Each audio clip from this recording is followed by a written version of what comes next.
Hello everyone and welcome back to my channel. My name is Madeline and I create knitting content here on YouTube. So in today's video, I'm going to be showing you two different cast-on methods and showing you the differences between the two. So the cast-on methods I'll be showing are first the long tail cast-on method, which I've cast on here in the white yarn. And then the second cast-on method I'll be showing you is the German twisted cast-on, sometimes also called the Old Norwegian Cast On, which is a variation of the long tail cast on. Just it actually adds an extra twist in there and it creates a slightly different edge. So first I'm just going to show you zoomed in what these two different cast on methods look like. Then I'm going to show you how you actually cast on each one. And then lastly I'm going to show you a way where you can combine the two if you're doing ribbing or something like that to create a really clean edge around the bottom. So first, just to show you what each of these edges looks like. So both of these, they're essentially cast on the same way. You hold your hand in the same position. It's just how you rotate the needle around the strands is a little bit different. So with both of these, you need to know exactly how long of a tail you need, and you carry the tail and the working yarn across your work. So I started casting on this right edge, and then I finished over here on the left. So first out of this white yarn, this is my cast on edge down at the bottom, and you can see these diagonal bands across. So that's my long tail cast on. So you can see it's a very stretchy cast on, and it's also a very nice edge. So this long tail cast on is one that you'll see a lot of times in patterns. And now for the German twisted cast on. This is again my cast on edge, so I started over here at the right and went across to the left. You can see there's that extra diagonal bar across each one of the front of them, and that's what gives it the extra stretch. So it almost gives it like a pearl bump look appearance across the bottom, and it also makes that cast on edge a little bit wider. So yes, that one is the German twisted. So now if I just put them right on top of each other, just to compare them again, side by side. So they both do have that diagonal along the bottom, and then the German twisted just has that extra twist again. So that's what they look like side by side. And now I'm going to show you how to cast on each one.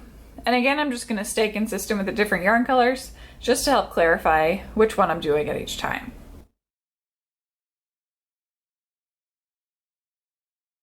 So first I'm going to do the long tail cast on, and I'm just going to cast on a few stitches so I don't have that much tail over on the side. And the first thing I'm going to do is create a slip knot. So to create a slip knot, I lay the yarn over my hand, so I have the tail coming out the bottom, working yarn coming out the top, grab it with my 3 bottom fingers, and I'm going to take the part that's attached to the working yarn above my pointer finger, down below, up to the top, and then wrap it around one more time. I'm going to bring that down to the bottom and just hold it with my other fingers. So it's basically like I now have 3 loops on my fingers. Now the way I create a slip knot is I take the second strand, bring it up over the first strand, take the new second strand, bring it up over the first strand, and now grabbing onto the new second strand again, I'm going to pull it up and off my finger, and that's now my slip knot. So now I'm going to slide my slip knot onto my needle, again with the tail still towards me and the working yarn coming out the back. Once you have the slip knot on your needle, that one does count as your first stitch. So now the next thing you're going to want to do is you're going to want to grab your both strands of yarn with all of your fingers, and then I take my pointer finger and I push back on the working yarn, and then put my thumb in between the 2 strands and push towards myself on the tail. And now I want to angle my palm upwards, so essentially my palm is now facing the ceiling. And I've also found, again, it helps if you hold on to this slip knot with your pointer finger just so that it doesn't go anywhere. So now the way I move my needle is I go towards myself, or towards my thumb, and I'm going to go under the loop around my thumb and come up the center. Now I'm going to go back towards my pointer finger, go behind that first strand on my pointer finger, and now I want to take that strand that I just picked up back in between the loop on my thumb and down through that loop. Now to release this stitch, I let go of my thumb, and then basically I pull back again on the tail so that it tightens on my needle. So to show that one more time, I'm going to grab the strand basically with my 3 bottom fingers, then I push back on the working yarn with my pointer finger, push towards myself on the tail with my thumb, tilt my palm up towards the ceiling, and now I go towards my thumb, under the loop wrapped around my thumb, up the center, go back towards my pointer finger, behind the first strand on my pointer finger, and then I want to pull that down the loop around my thumb, then release what's wrapped around my thumb and pull it tight. So now I have 3 stitches cast on. And now I would continue doing this until I have however many stitches I need cast on for my pattern. And that is the long tail cast on.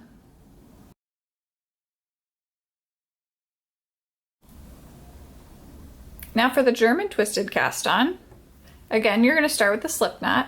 So I'm going to do that the same way I showed for the long tail cast on.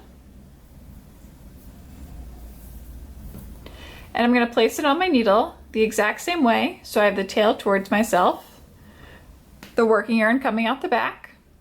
To begin the German twisted cast on, I'm going to grab the yarn the identical way that I just did for the long tail cast on. So bottom 3 fingers, push back on the working yarn with my pointer finger, towards myself with my thumb on the tail, angle my palm upwards. Now the way you wrap the yarn is a little bit trickier for this one.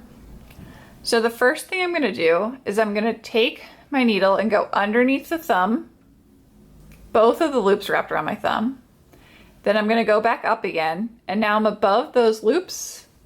And what I want to do is I want to go down the center, so I just grab on to that back loop around my thumb. Now I'm going to go back towards my pointer finger and go down the center of my pointer finger so that I grab onto that front strand around my pointer finger. And now there's a little tiny triangle that's been created. So this triangle in here, and I want to pull my knitting needle through that triangle so that I just grab onto that one strand. And then again, you release with your thumb and then reposition your fingers, tilt your palm up towards the sky.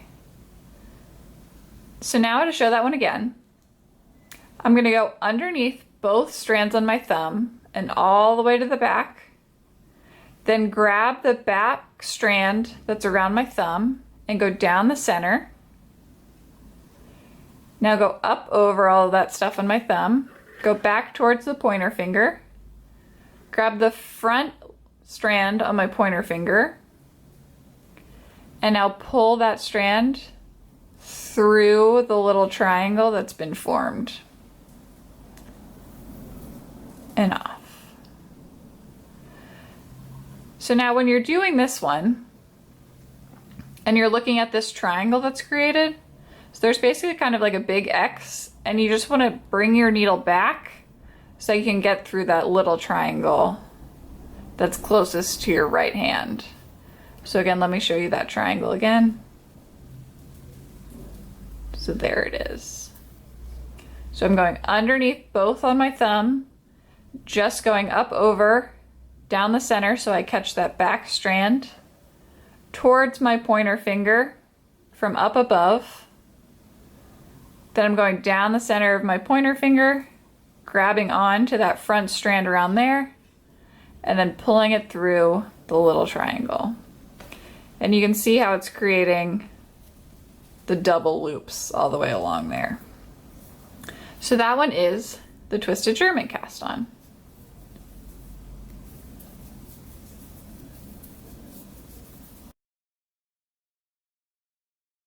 So now let's say that I wanted to combine the 2 different sets of stitches for a cast on edge. And this is definitely a more advanced technique, Because if you look at these two swatches, this one goes really nicely into knit stitches, and then these ones, they do look like little purl bumps in the front. So essentially, if you were doing ribbing, you could do knit 2 using 2 long tail cast-ons, then purl 2 using 2 of the German twisted cast-ons. So I'm going to demonstrate basically what that would look like by combining the two. And for this cast-on method where you alternate between the two, it's one that I always find tricky personally, and I always have to focus on a lot. So it's not something that I ever do while watching TV or, you know, talking, having a conversation. I always just sit there and focus for this one. So just starting off with my slip knot, I'm going to do 1 long tail cast on, because I already have that slip knot. And now I'm going to do 2 of the German twisted.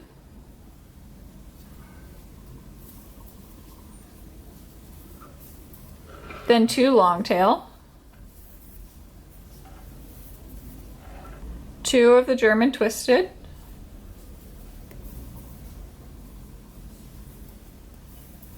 2 long tail. And then finally 2 of the German twisted.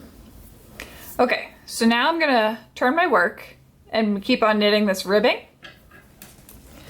So essentially, since I'm knitting flat, I'm gonna have to do the opposite on the other side. So I'll come back and show you once I've done a couple of rows. Here's that finished sample of what it looks like when you combine the 2 different cast-on methods. So anywhere there's the knit stitches, I use the long tail cast-on. Anywhere there's the purl stitches, I use the German twisted cast-on. And it just creates a really nice clean edge, and it's a fun cast-on to try if you're looking for something new and want to make a pattern more advanced.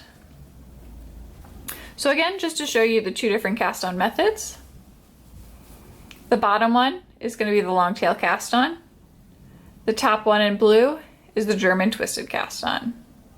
So I hope you enjoyed this tutorial. If you have any questions, feel free to leave them in the comments down below. Thanks for watching my channel, and don't forget to subscribe to see more of my content. Bye!